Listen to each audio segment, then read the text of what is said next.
Well, I'm standing by one of my favorite people in the industry, and this is Brenda from Garland Nursery in Corvallis. And Brenda, today we're going to be talking about actually two very different types of plants. Yes. Deep shade, full sun. Yes. So let's just jump right in with the shade ones. Okay, great. I want to say that all of the plants, both sun and shade, are water-wise plants. Nice. So that's what we're talking about today. So dry shade, hot, dry sun.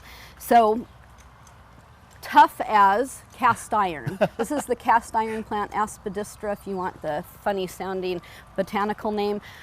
It is, you can't kill it, basically. It is so true, isn't Yes. it? I mean, and it's a house plant too. I mean, it goes all over the board. Yep. Lovely. So full shade, 2 to 3 feet tall, and about the same in width.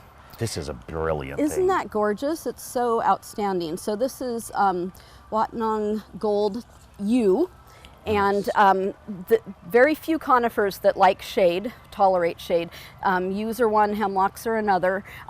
This one is going to, in lots of shade, is going to have just the burst of gold new growth and be more green. If it gets a little bit more sun, so you had an area that was half day sun, half day shade, it would be this color. So then it's gonna, after it comes out, it'll probably go back to the greener part, but the new growth will always pop that color. Yes, correct. Nice. So what a wonderful light addition to a shady area. True. Another great Lovely. light addition for a shady area and great texture plant are the Fatsias or Aralias. This one's Spiderweb, which has the beautiful white coloring to it. There's also one called Camouflage, which has gold if you want to, tie all your gold things together. I really love gold and chartreuse in the shade, so I'd probably pick that one. Huge leaves. Those leaves get gigantic, and it is a tall grower to 6-7 feet tall, and gets pretty big around once the clump gets established as well. Super cool. This one is Sarcococca, which is another horrible botanical name. The short kind is called sweet box. Sometimes they apply that to all the different ones. This one happens to also be called fragrant Sarcococca. It blooms about the same time that Daphne starts. Teeny tiny flowers. You'd walk by them, never notice them, but they pack a wonderful fragrance. And again, it'll grow in complete shade. Up to part day sun, and it also works in a container too if you can give it a little shearing. Right. The short ones get about 18 inches and then they spread out like a ground cover, and the tallest ones get about 5 feet. You can prune them as a hedge kind of thing if you want to do that. Well, these both look like Aucubias, are they? They are, they sure are. This one is Picturata and this one is Ceratifolia. There's also another one called Rosanni, which is a little more compact, but these in general can get from 4 to 6 feet. If they're in an area where they are more drought tolerant, then they're going to be on the shorter end. Nice. They get berries if you have a male. The male variety is called Mr. Goldstrike, and so they get clusters of red berries that are really cool too. Okay, Brenda, so this is the great plants you picked out for shade. Yes. Let's step over here and look at the sun ones now. Okay. Tell me about these. All right, so starting with one of the more spectacular ones, the crepe myrtles come in various sizes. Everything from a dwarf, the Dazzler series, which is a 3-foot grower. This is Red Rooster. It's a mid-sized grower to 8 to 10 feet tall, and then there's some that get as tall as 20 feet and make nice small trees. And they're great because that means no matter what space you need to get one of these in full hot sun, there's a selection now that you can do Correct. that. Nice. They do lose their leaves, but look at the stunning new growth on this one. There's a couple others that are almost a black-red, really cool.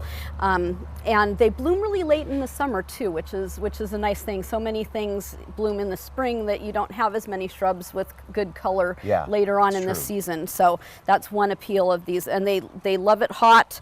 They need it hot to get real good bloom. And they also have nice bark too. They do, yes, that is true. So it's really year-round interest, even though they don't have leaves in the wintertime. This is another big grower. This is Chaste Tree, Vitex. and it gets these gorgeous lavender flowers, big flowers that are fragrant and attract the bees and butterflies and other pollinators. So it's a fantastic shrub, and it is probably one of the most drought resistant plants it's true. around. You're right. But it is good size. They get 15 plus feet tall. So give it some space. I've heard some people do cut them down every year to keep them a little more contained.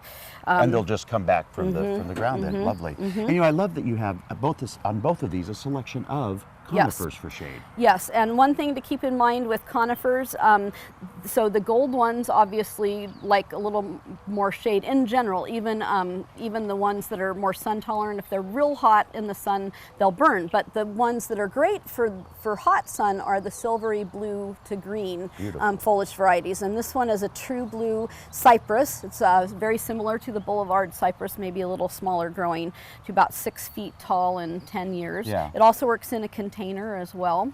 And don't you want to kind of pet it? They're It's cuddly. So soft. They are cuddly. As opposed to those pines and things that aren't. And then I know both of these, though, are similar in the sense that they require the same stuff, don't they? Yes, yes. Full sun, they're drought tolerant. Rock rose is wonderful. I think we lost the flowers on that this morning in the wind, but it has, this one's sunset. There's various colors. It has a real hot pink flower. There's a white one, crimson spotted, and orchid rock rose, which has a bigger flower on it, and fantastic silvery green to gray to all green foliage. They do get pretty good sized, although we were talking earlier that where they're more in a more drought situation, they're going to be smaller than if they're watered on a regular basis. If you give them more water, they'll get bigger. Right. But they'll get anywhere from 2 to 4 feet tall and probably double that at least in width. So give them some space. Heavenly bamboo. And then quickly on this one, these Nandina. Go ahead. These are just the same idea. Full sun. Yep. And they're drought tolerant. And they're drought tolerant and nice new growth. This one's Tuscan flame. There's some other different varieties, but beautiful red new growth. Lovely. And these are both evergreen as well as the cypress. So, Brenda, what happens if nothing grows in your space? Well, there's always a goat. And so you have these available right now, don't you? We sure do. Well, we love coming out here to Garland Nursery in Corvallis. So, rain or shine, come on out here. You can pick out a goat. Yeah. You can pick out sun plants, shade plants, anything you need for your garden. It's always a pleasure coming out here. Thank you, Brenda. Thank you.